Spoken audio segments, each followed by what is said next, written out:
Hello, I am J-Dog John Karstrom. You seem awfully far, T-Bone. I'm out here with T-Bone. This is his first time with the new camera. How are you feeling, T-Bone? Feeling pretty good. Feeling pretty good. He's very, very steady, as you can see. Hey, we've got some, of course, let's go over and say hello first. How rude of me to not welcome our new guest, should I say. So let's say hello to Ed Gumboa. Hi, Ed. And to Rockin' Blues and Cassidy Ingram. Hi, Cassidy. And Camille Triboulet Hall and Nacho Barbara Esudia. So, hi, guys.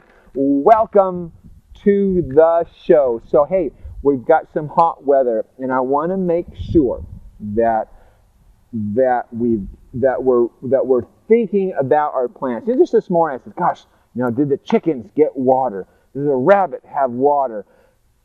The kids have water. Do I have water? We've got to make sure our plants have water, especially as the degrees go up. Of course you know that, but sometimes when we say watering, what does that really mean? So I want to show you some examples of watering.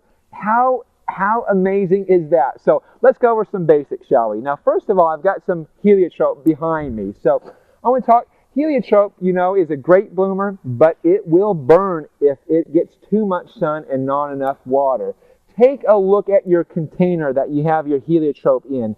If it's a small container like this, just be prepared to water, let it soak down, and water some more. Also, I don't know, T-Bone, if you can get a close-up of this, but take a look real quick. So when I fill this up with water, you notice I can only get so much in there before it overflows. So we're going to have to let that trickle down and then do it again. So we've got so that water will go down, and the next set of water will go down, and the next set of water goes down until we get a nice flow of water coming out. So make sure you do that. Another thing too to keep an eye out for is small containers means more often watering. So let me show you over here a larger container, shall I say. So when we have a passion basket, of course, we can water that once per day, once in 24 hours is good enough. So in a larger container, we can do that. Now, also, just another tip on that is that be prepared. Sometimes that root ball shrinks up. Water goes out the sides, out through the hole, and it's kind of deceiving that it seems like we get enough water to it when we really didn't. So make sure you get that running out really, really well. 5 gallons of water. I won't sit here and water 5 gallons to bore you to death, but we're looking at 5 gallons is the quantity. All right? So let me show you another one over here. Let's go take a look, okay? So now on other containers, other plants, should I say, take a look at these brugmansias here. Now these are the angel's trumpets. Almost blooming, by the way. They're just getting ready to go. Now these guys grow, as you know, like a beanstalk. They really shoot up. So on big plants, take a look at the relative size of the container that you have them in. This might be something that you have to water 2 or 3 times a day.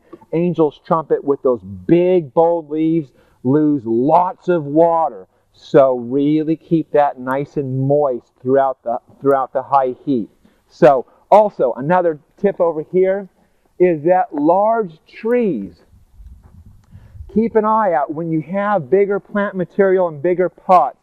Keep an eye on that depth you have in the pot so that you can see visually how much water you're adding. Let it soak in. Add some more, let it soak in, add some more until you get a nice, thorough watering. Finally, got one more point for you. I got to show you over here. Now we're talking about watering plants in the ground, but let's talk about. We were talking about watering plants in containers, but let's talk about watering plants in the ground because it's a little bit harder to see. Something you're going to have to judge. Know how much water is coming out by the minute. Now, just keep in mind, this is one big thing, is that when you water downhill, water just flows downhill. And it does take some time. Now, I'm just showing this to you as an example without any plants, is that just water just will tend to flow it does take quite a bit to soak into the ground. So if your ground is full of clay, it'll take a lot more water. You might consider damming that up to stop that flow of water. It gives it a chance to soak it in. So anyway, that makes watering is so essential. It will make a big difference. Your garden will pay you dividends. Anyway, that's the show for today. I hope it's helpful. Keep things watered nowadays. Here is your quote for the day.